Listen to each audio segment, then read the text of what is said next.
Talk Radio with Michael, Neil, Phil, and the gang. Greetings and welcome back to the show, everyone. This is the show where we share tips and tricks on writing better songs, melodies, structures, lyrics, that kind of thing. We do it every week. The goal of this show is that hopefully we will all learn about 3 new things that all help us write better songs. And coming along for this, as per usual, are the dedicated members of the Song Talk Radio Action Team, and you will never find a more wretched hive of scum and villainy. Mr. Michael Proudfoot. How are you doing? This week I get top billing when that's the intro. Thanks. And of course, the man who could do the any route in about 2 parsecs, Mr. Neil Modi. How you doing, Neil? I'm doing pretty good. Got my lightsaber on hand, ready to chop off someone's arm if necessary. That's fun. Or even on a whim. Just if I feel like it. Neil, I am your father. Not really. No. By the way, I'm Phil. Stepfather. Oh, right. Hi, Phil. How you doing, man? By the way, Neil, I am your second cousin removed. Anyways, I'm Phil. I'll be at the helm Yes, today. you are. Thank you. I'll be at the helm or the captain's chair, and I press all the buttons, so keep me happy. Now, while we are song talking, or after the show, or pretty well anytime, you can send us your questions or comments or your insights to feedback@songtalk.ca, and we'll try to do our best to respond to them or share them with listeners. Hey, and if you happen to be watching us on YouTube, click on that like and or subscribe buttons, because that helps the show quite a bit by getting YouTube to recommend it to other folks who like all things talking and all things song, and that would be fantastic. And before we get started, why don't you do us a little small favor? If you could recommend the show to one of your songwriting or music friends, that would be awesome. Just a short email with a link to the site, songtalk.ca, that would be great. Or perhaps post on your favorite social media platform with a link to the website. That would really help us all out. So I came up with a couple of insights today, and one is a suggestion on workflow as we're working on our stuff at home. Mm-hmm. And this is what you learn the hard way, and this is what I learned. So we have our projects that we do in our various DAWs. Every time you start, the next day, make a copy of your file, duplicate it, and then give it the name of the date, like date it. So I use the reverse notation, so it'd be my song 2021-09-19. And that way I know it's then. Because this doesn't happen very often, but I was working on a tune on the weekend, and it was actually pretty well finished. And I had actually copied it for some other reason. And my computer, my very old Mac Pro from 2012, I think, crashed in such a way that it totally borked the file. Boy. So went from a 20 megabyte file to a 300K file. Oh, geez. And was totally screwed. So if I had not duplicated that file by pure accident, I been toast. I would have been toast. Ooh. All would have been lost. Yes, and I have lost stuff before. Oh, So it's a simple thing. I don't know if you have any of you guys lost anything. Oh yeah, I have. I lost my entire library of songs I was working on at one point. This was many years ago, where my computer just kind of died, and I didn't have backup, and I only had one hard drive in there that I had to format and reinstall Windows, and just lost it. And so yeah, like you say, you learn the hard way. I mean, nowadays I've got autosave set in Cakewalk, and it creates versioned backups, and as well I have an automated thing overnight. It backs up to another drive that's in my computer, so I've got multiple, and that in turn gets periodically backed up to a external hard drive. So I've got multiple copies of stuff. If I have to go, if something goes wrong, I can go back to the day before file and start working again, which has happened. The interesting thing is when you do have a robust and reliable backup system like that, when something goes wrong, you don't stress about it. You just go to yesterday's file and keep on working. Like, it doesn't even register that it happened. Whereas if it's a disaster, it does register on your your news feed, your internal news feed, right? But I can't say how many times I've just had to go back to yesterday's file and grab it. Okay, done. Keep on working. How about you, Michael? I have had some skin-peelingly horrible losses, usually when there's clients involved or deadlines, or so I back up everything. My backup, like everything is on my computer gets backed up, and my backup hard drive is like twice as large as my computer's hard drive. So I'm hoping I don't run into any problems, but they are computers. So, if we're going to rage against the machine, computers are one of the machines to rage against. That is true. And I say it's if you have a computer, it's not a question of if your hard drive is going to die. It's a question of when. So and we all know the computers are very good at raging back at us. So yes. Yeah. So listeners out there, we'd love to hear what you do for your backup strategy. Are you using a cloud system? Are you using hard disks? Are you just making a copy? What are you doing to not get bit in the butt? That's our question for our listeners today. Let us know. Yes, please do. All right, let's start off with our guest.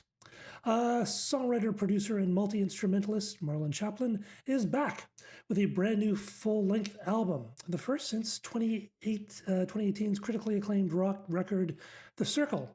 His latest is Synestalgia. He'll tell us how to pronounce that. An album that marries his gift for melody and lyric with the sonic texture of accomplished producer Ewan Kay. It's a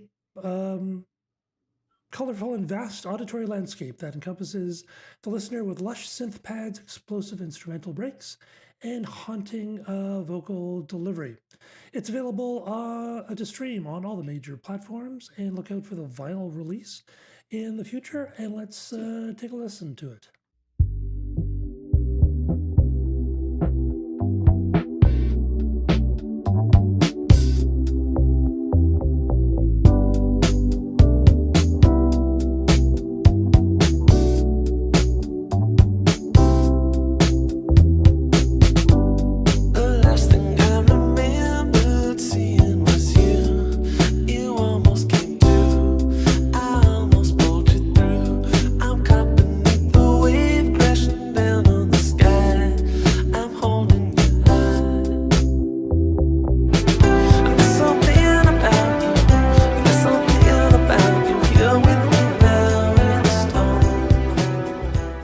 Thanks for being back on the show. Welcome, Marlon. Thanks for having me, guys. So how do you pronounce that title of your album? Well, it's pronounced Synestalgia. Synestalgia. Synestalgia. And Phil, you were a very naughty boy because I wrote how to pronounce it. You put the phonetic in the intro. Yeah, I put and I wrote that it was a portmanteau, and I believe at that moment you decided to skip over that stuff. Because ironically, portmanteau was too much as well. So the next time you're on the show to write short sentences with small syllable words. So synestalgia is a portmanteau of synesthesia, which means to see color through sound, which is something Jimi Hendrix claimed he possessed along with some other notable people, and nostalgia. So it's synesthesia and nostalgia. So it's very colorful, explosive record with wistful synestalgic undertones. It reminds me of Fantasia, the Disney. Yeah. Or Quadrophenia by The Who. Or Quadrophenia, Similar, yeah. So is there a lot of, because it sounds like, this track has got lots of sort of like an old school kind of feel to it. So you're kind of looking back at old school song structures. Yeah, for this particular tune, actually, Slipstream, that you just played a bit of, we used a Rhodes organ. Like a Rhodes, Fender Rhodes piano sound on that to give it sort of like a dusty, old school type vibe. But there's a lot of textures on the album that utilize a mix of new production techniques with sort of sounds that you've heard before. So we wanted to sort of create a cinematic scope sonically with some familiar tones and sort of flavors, And when we talked to you, when we talked to you last time with your previous album Circle, it was very guitar rock driven. I mean, I'm just curious why the it seems like a quite a significant shift to go to synth based. Right. Well, it wasn't my idea actually. Really? So yeah, so around that time, I was approached by a producer that I'd worked with a couple times, who is an old friend of mine, Ewan Kay. He's worked with all sorts of interesting, notable bands like Austra, Contravoid, a lot of people that deal in synth work. Mm. And we recorded 2 singles together, Annabelle and Someone, and a song called Fossils. Both were still in the rock realm, but he came to me shortly after we recorded those songs and sort of sat me down at a coffee shop and pitched me on an idea for an album.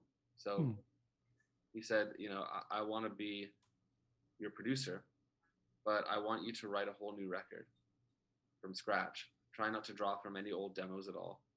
And what we're going to do is we're going to start the album from a place with as much or as little influence as possible. So we're not going to try and draw from any one source or any type of sound that an artist has done before necessarily. But he said, just focus on the production, or he's going to focus on the production aspect. And he asked me to just focus on the songwriting alone, because I'm a producer as well. And a lot of times I can't help but veer into a production mindset while I'm writing, right? Yep. So the challenge for me was to let go of control with somebody that I trust, because I really enjoy his work. And he was able to offer something that I couldn't have come up with myself. And I think in working with my songs, my lyrical style and melodic sensibilities, he was able to put his production stylings on something that he might not have dealt with otherwise, because I'm coming from more of a, I guess at the time I was coming from more of like sort of a traditional songwriting place than a lot of the artists that he was working with at the time, which were a bit more sort of avant-garde, I guess. So he started pitching me on this idea to write a song, an album from scratch, don't think about the production, and leave the production to him. And we just sort of took it from there. So we really didn't have a lot of preconceived notions. And then when we were in the studio, that's when the record started to take shape. And then we just So when you were writing the songs, then did you just like restrict yourself to just you and your guitar, or you and your piano, and try to really put the production stuff in the background? Yes, which was actually, I didn't really know what to expect. And yeah, in answer to your question, it really was just me and an acoustic guitar, or me and a piano. And I would record demos, sometimes without even chords, full chords necessarily. It would be, here, I've got my guitar here. It would be something like, instead of doing a full shape, like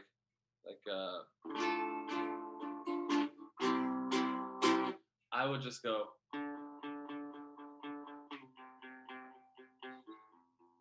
And I would leave everything else up to him in terms of whether or not to make that chord, a diminished or a minor or a seventh or something like that. So I was giving him roots a lot of the time. Not all the time.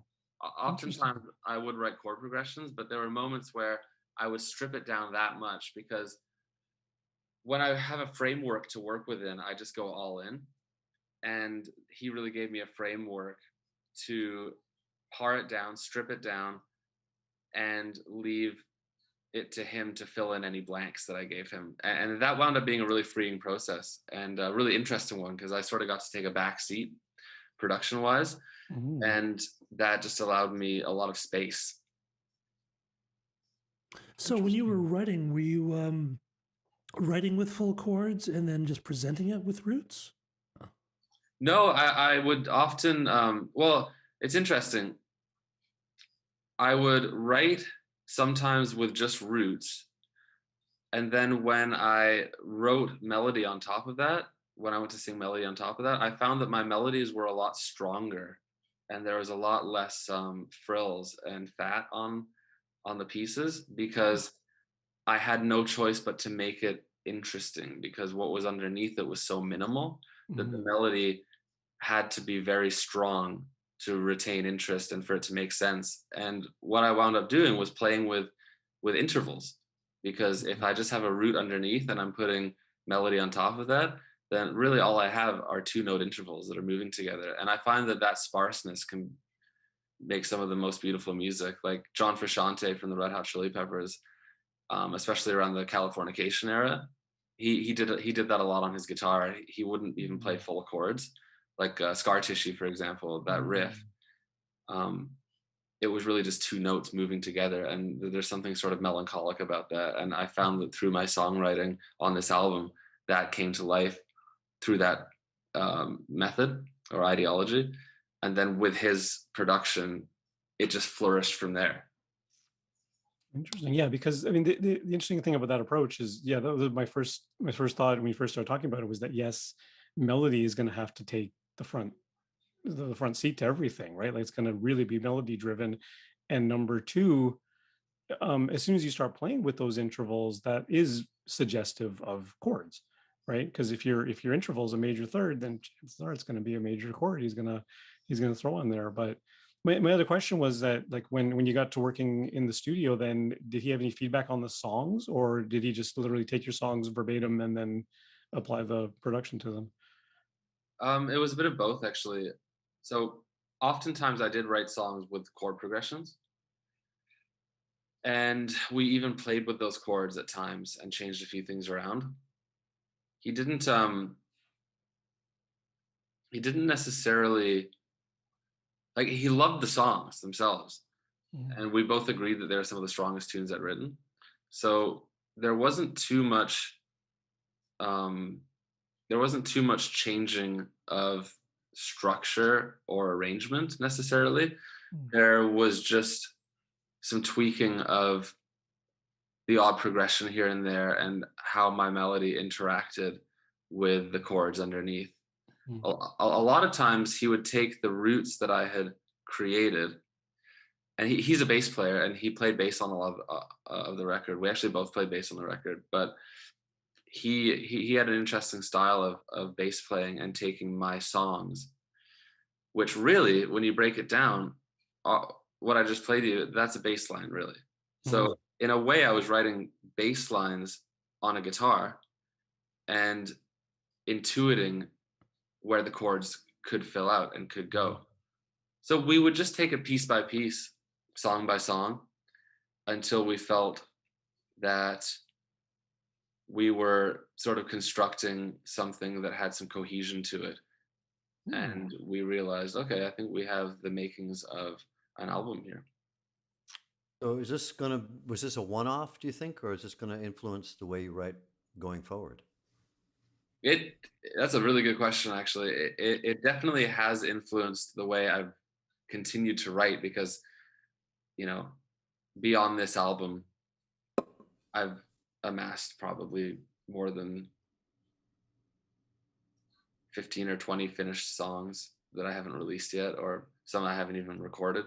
I record a lot of demos, and I found that, well, there's so much that I learned through working with him, to be honest with you. And again, that speaks to me not self-producing, because what I was able to do was free my mind and step outside of my mind and get a very objective opinion of how to write music and deliver my vocals. Even that was a big part, actually, of learning how to create a vocal delivery which landed in a more powerful way than I have maybe delivered in the past. He advised me to step back and sort of soften my approach and control and restrain my dynamics a lot more, because I used to push my voice a lot when I was doing the heavier rock stuff. Right. And I learned that in controlling my voice and sort of trying less, you wound up getting more. That was a huge learning curve for me. Among many others. And specifically to Slipstream, how did that come together? The process and the result. So that particular one, I pretty much had fully formed on my own, actually. I think that song, more than any song on the record, he didn't do that much to in terms of song structure or messing with any chords or anything like that. I pretty much had that fully formed at home. I was listening to a song by Chance the Rapper called Same Drugs. And it's one of the most beautiful tunes I've ever heard. He takes this great Peter Pan metaphor and fixes it to a story about two people growing apart. And the way that song moves, it had this sort of delicate soul aspect to it. And I wanted to write something that sort of gave me the same feeling and gave listeners the same vibe and energy. So I just sat down at my keyboard at home and I started playing with a lot of major seventh chords and minor seventh chords, actually. So you got that sort of wistful quality. And I came up with this chord progression that I really liked. And then the melody just flowed on top of that really easily. So even though I wrote it on keyboard, I can play a bit of it on guitar here. So it's in G. So it goes. The last thing I remembered seeing was you. You almost came to. I almost pulled you through. So you've got a G, and then you've got a B minor 7, and then you've got a C major 7, and then back to the B minor 7. So the last thing I remembered seeing was you. You almost came to. I almost pulled you through. So I wanted to,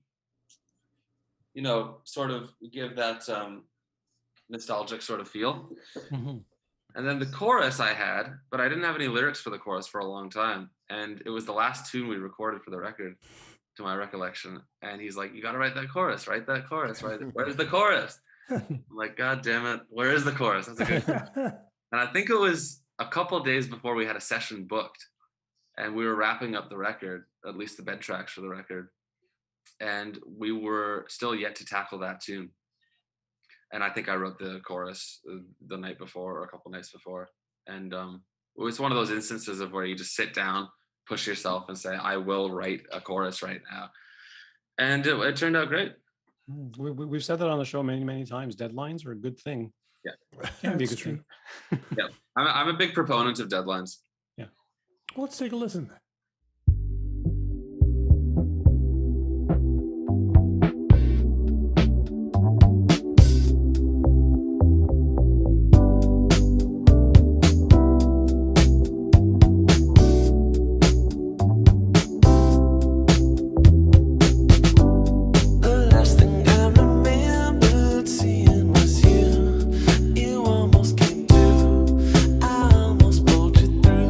I'm caught beneath the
Oh, what a great song. Wonderful tune. Just terrific, yeah. But so short. I was sitting there kind of looking forward to more, and then I looked over, and it's like it's over. almost over. Just going. It's Wait, like what does really it clock in? It's under 3 minutes, right? Yeah, it's 2 minutes 50 seconds. 2:50. And it's not. So why so short? Even wanting more. Well, that's true. If you got done what you want to say, I mean. Yeah, exactly. It was just one of those situations where it was like just a little piece of, just a little slice, you know. It's a delicate tune. Yeah. And I think, was it you, Neil, that said it said everything it needed to say? Yeah, like it's not like it's devoid of substance, right? It's not like it's missing anything really. Yeah. It is fairly, it's not even succinct. It actually has a lot to say, but you got through it in under 3 minutes. That's I feel like that's the nostalgia bit, right? I mean, if you used to be short. you look at some of those older songs, like Beatles songs, CCR songs, they all clock in under 3 minutes, and they pack a bunch of stuff in there, right? Yeah. That's amazing when you go back and listen to some old hits. You go, my God, it's under 3 minutes, and there's so many changes in it. What I felt about this, it's kind of, I guess, like prosody, that it kind of drifts in and builds up, because there's a really neat production thing where it seems out of focus at the beginning and then comes into clear focus, and then it kind of drifts away, you know, so it has that kind of slipstream feeling to it. Like the song is still continuing somewhere else, but I just tuned in for this little bit of it, and then it went its own way. That's really it. That's what we were after. So I'm glad it landed. Yeah. Well, it's got some great song. It's got some great hooks like that. Listen to the slipstream. I mean, that's such a catchy little bit.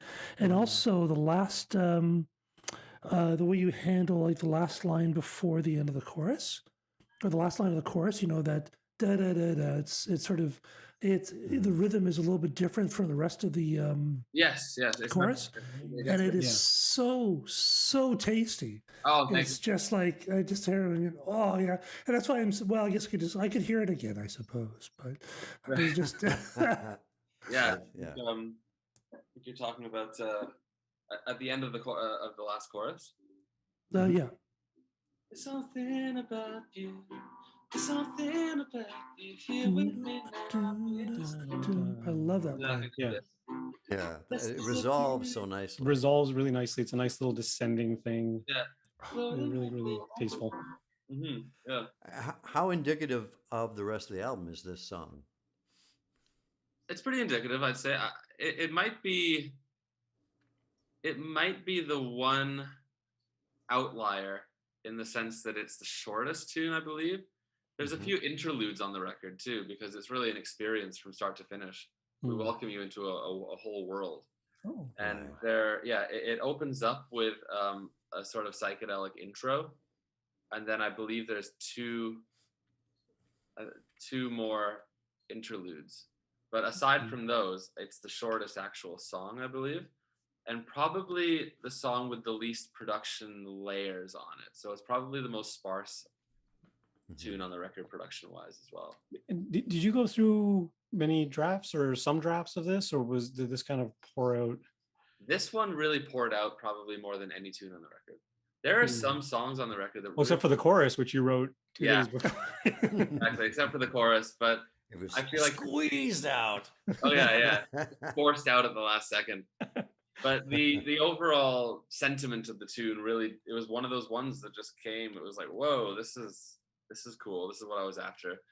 But there are some tunes on the record where if you hear the demos, they were quite different. Like there's one tune that really was a country tune, believe it or not, called Weights and Feathers, that wound up turning into something very different production-wise, but it still retains the same melody and the same chorus and whatnot. It's just a testament to what can be done in the studio, you know. On this song, when you said you didn't do the chorus to the end, did you have the melody for the chorus? Or did you not have a melody for that chorus at all? I believe I had the melody. It was the lyrics that weren't coming. Oh, okay. Yeah. But I believe I had a loose melody in there. Yeah. So one thing about working with sometimes someone who has the same skill set as you is it can be tough because you have an idea of the way things should go, and then someone else does something else. So was there a point where, the producer was saying, let's do this, and you're going, I don't think so, and There was were there? moments where I definitely was going, huh, but I never said no. I don't think I ever said no to anything. Did you go into it with that mindset because it was such a unique experience that you go, okay, I want to just be totally 100% on board with this. I'm not going to. It actually sounds like put up roadblocks. It actually sounds like your roles were fairly clearly delineated. Like you were the songwriter, he was the sound guy. Exactly. As well as a producer. What I mean when I say that working within a framework was really helpful for me and gave me a clear vision of what my role was. That's a great way to put it. There's a lot of communication going into this project. And because those roles were established, I think it allowed us to flourish within those realms.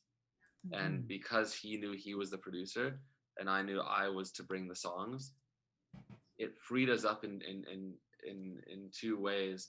And one of the biggest ways for me was, well, I had to trust him, right? It had to be someone that I deeply trusted and whose musical sensibilities I really admired and could see meshing with what I do really well. So that had to be up front. And because it was him, and him and I had been friends for years and years and years too. We've known each other since high school. We went to ESA together.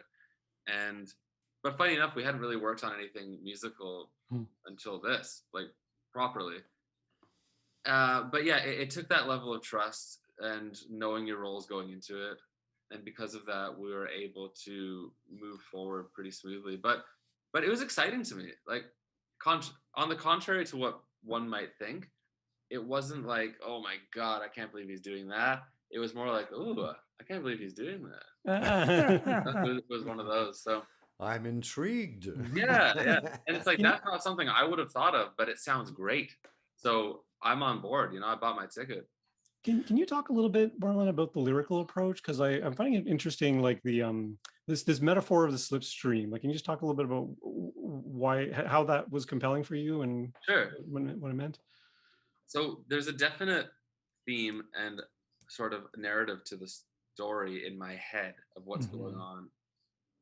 I've been reticent to talk about it because it's a really interesting song in that a lot of people, even strangers, have DM'd me telling me that this song has really meant something to them. They found me on Instagram or anywhere on my socials, and it's really cool. But yeah, I mean, friends of mine, other people in the industry, and yeah, just people I've never met before are coming out of the woodwork to tell me that this tune means something to them. And every time I get an interpretation, it's really beautiful. And usually something I didn't conceive of or wouldn't have conceived of on my own. Now, having said that, I can totally tell you what's in my mind. And what it is basically is it's about two people and they've been in a horrific plane crash. One has survived and one hasn't.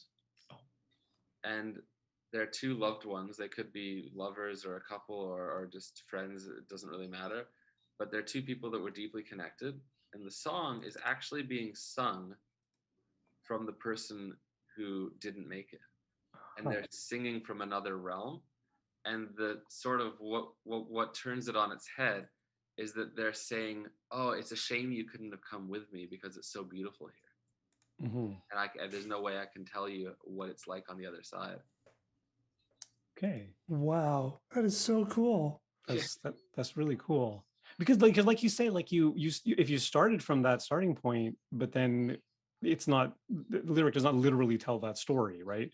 So you've crafted in such a way that, like you say, it's open to interpretation and other people coming to you with different interpretations about what those kind of ideas could mean to you. Because I mean, I got that sense. I was like, is this a love song or isn't it a love song? It's kind of a love song, but it sounds like something bad happened. Yeah, really sure. That's interesting. Yeah. But but there's some nice metaphor, not only metaphors, but the nice turns of phrase, like waves crashing down on the sky. Like that's a compelling visual.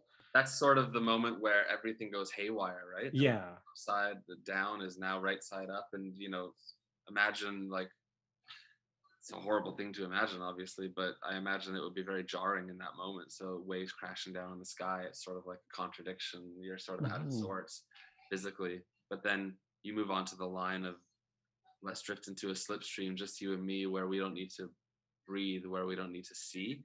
That means that person now exists in a realm where the body doesn't mean anything anymore. They're like some sort of spiritual entity. Yeah.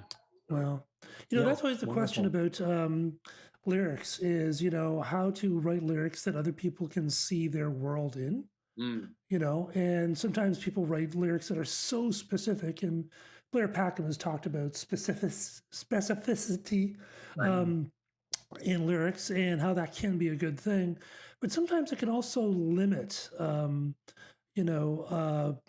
the way other people hear the song, because if it's too specific, then it just sounds like you're talking about yourself. And these are amazing, is that they're you can read yourself into them, and I think that's such a great. It's a hard thing to do. It's something I never. It's a very hard thing to do. Yeah, and I feel like if you're being very specific in a song, those songs usually work best as story songs. Yeah. So Yeah. like Hurricane by Bob Dylan, he's telling a story about something that happened. And a lot of folks. I thought of John Prine songs. Yeah. Wonderful details and lyrics, but they're mostly story songs. Yeah. And I feel like country music in general. Yeah, true. And I feel like that's where those sort of songs shine best. Yeah. And how many songs did you write for the album? I wrote all but one song for the album. How many is that? Oh, how many? I believe I get confused because the interludes, including the interludes. Yeah, I think it's 9 or 10 songs that I actually wrote for the album. What about the one you didn't write? Did you write a bunch that you discarded, or you wrote 9 songs and you worked out 9 songs, and like were there discards? I don't think there were many discards, actually. I don't think so. And if there were, I think they probably wound up being singles outside of the album. Like I released another song called "Are You Okay?" that could have probably fit on the album as well, but my memory is hazy on when I wrote that. I think we worked on that after the album was finished. So pretty much everything I wrote wound up on the album. What about the one you didn't write? Was it a cover, or was it something your producer wrote, or what was it? Oh no, I just mean that that one tune was an old tune. Oh, right. Oh, okay. Yeah, so you did resurrect something. Okay. Yeah, exactly. So the last tune on the album. Okay. I thought you were told not to do that. I know, but oh well, rules are meant to be. Exactly. One vibe. You're gonna be in so much trouble now. I'm in trouble. But what happened was we reworked that tune so like heavily, it became a completely different song from how it was originally written. Like it was originally written more in like a traditional styling with like bass, drums, guitar, piano, and it had like a definitive beat behind it. But if you listen to that track, it's just like this airy, spacey, psychedelic exploration with no real hard beat or rhythm behind it. So that one tune, Ewan was intrigued by it, and he's like, actually, I want to do something with that tune. I want to like really flip that tune around. So yeah, that was the one exception. That's cool. Yeah. So from this experience, can you think of one thing that kind of surprised you? A lot surprised me. Probably the biggest thing that surprised me was that I was able to let go of so much control. Because as I've said, I've self-produced everything that I've put out as a solo artist. And probably trying to think back to other projects I've been a part of, but there are other records that I've had songwriting hands in that I've also wound up producing. So it was the first time that it was all my tunes, but handing the reins over to someone else. And that just, in terms of growth, not only as an artist, but as a person, that was probably one of the biggest revelations. Just how beautiful things can happen when you trust and let go. Yeah. It has to be in a trusting environment. And then if you can let go within that environment, amazing things can happen because there's no way you would have thought of it yourself, right? So having somebody cast their view and their creative input on your material and then bringing it to life. It gives you a certain sense of freedom where you can step back, and it's pretty mind-blowing because you're like, wow, this person interpreted my work this way and then took it from point A to point B, whereas I might have taken it from point A to point who knows, you know. Yeah. That's really the beauty of collaboration. When it works like that, it's magic, you know, because it's like Truly. it's like 1 + 1 = 3, right? It's like Yeah. it's like the result is greater than the sum of the parts, right? Exactly. And when does the full album come out? Is that soon? Does it happen? Is it already? Oh that- yeah, it came out August 31st. Okay. Okay, great. Yeah. So the whole thing's streamable on pretty much any platform you can think of. And yeah, I'm just getting vinyl together at this point, which Cool. I hope will be available before the year's out, but you never know. Where are you getting the vinyl done? Pardon me? Where are you getting the vinyl produced? I'm looking into Samo. You know that company? No. So they operate out of Toronto, and they did another record that I worked on called Goodnight Riverdale Park by an artist named TJ Stamp. And I think they've done a couple records for some friends of mine as well. And they seem to have a good reputation, so I'm looking into their operation at the moment. Boy, that'll be so cool. Nothing like having an actual record, you know? Beautiful. All I need now is a record player. Yeah, that's true. I'm looking at it right now. Good. But you guys have record players? I don't. I still have my records, but you know, get them soon. Yeah. All right, I hear the band. That means that's all the time we have on Song Talk Radio. We want to hear from you, so send us your comments on Twitter, Facebook, or Instagram at Song Talk Radio, or send us an email at feedback@songtalk.ca. And if you're listening on the podcast stream, why not check out the YouTube channel for live performance videos, full episodes now that we're all in these tiny little boxes. And if you're on YouTube, you should subscribe and you should check out the podcast stream. Subscribe today to the Song Talk Radio podcast on your favorite podcast provider. Don't forget to sign up for the free newsletter at songtalk.ca. You can find the links to all the products and books and web services we mentioned here on the show on the resources page and wherever you are in the world. Why don't you join us online via Zoom for the next Song Talk meetup? Free to join on meetup.com and free to attend. Stop by songtalk.ca for the link. And most of all, we'd like to thank you, the home listener. You can follow Neil at neilmodi.com. How about Michael? How can people get in touch with you? Proudfoot420 on Instagram. And Marlon, how do people get more of your good stuff? Find me on Spotify, Apple Music, iTunes, pretty much anywhere you can stream music. My YouTube channel, I've put out music videos for almost every tune off this track over the past year. So check out my YouTube channel, and you can find me at marlonchaplin.com.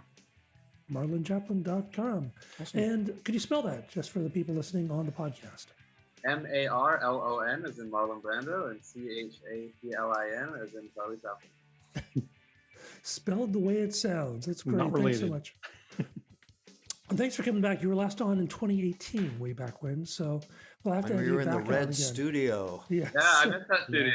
Yeah. Oh, tell us about it. All right. And stop by the website at songtalk.ca to browse past shows and find out how you could be a guest. Stay safe, everyone, and keep on writing. So long. So long. Farewell.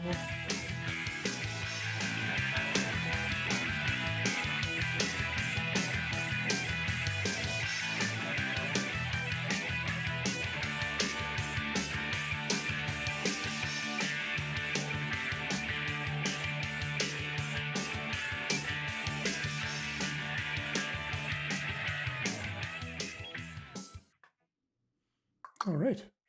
All right. Great stuff, Marlon. Thank you. Just, Yeah. That- wonderful. Just wonderful. That is such a fantastic song. Thank you. And I'm It is just going to just- go and listen to the whole album now. Great. Yeah, Much, no, yeah. it is- Queued up on Spotify. Perfect. Get those streams up, you know? Yeah. yeah. And what a Leave it on loop fascinating overnight. process, you know? Yeah, it was really cool. It was so well, like I said, it was just really freeing. It was an amazing experience, and one that definitely has changed me as a songwriter. That's amazing. I remember being really surprised when you first started coming with stuff. I'm like, what happened to the guitar rock? Where'd the guitar go? Dude, what happened? We were laughing about that in the studio, actually, as we started to like mix the record. We were like, man, people are either gonna love this or hate it, or not understand it, or like people that have known what I've done so far. Right. I don't know. To me, it doesn't seem like that big of a leap. It's not like I started doing avant-garde jazz or something. No, certainly not. But yeah, and then when you got to listening to the songs, it's like, yeah, it's still Marlon's song. You right. can It's tell still that. voice. And the DNA of it didn't change. It's just the paint job, right? Exactly. Yeah, well put. That is Thanks great. for having me stuff. on again, guys. It's always a pleasure. It's great. it's I just great. love Thanks having for you coming on. back. Yeah, I'll definitely have to come back. Always. Cool, man. All right. Well, you have a good evening, sir, and we'll send you an email when the show is live. Thanks, Phil. Sounds right. good, guys. All the best. All right, take care. Take care. Yeah. Bye. Cheers, Marlon. See ya. Bye-bye.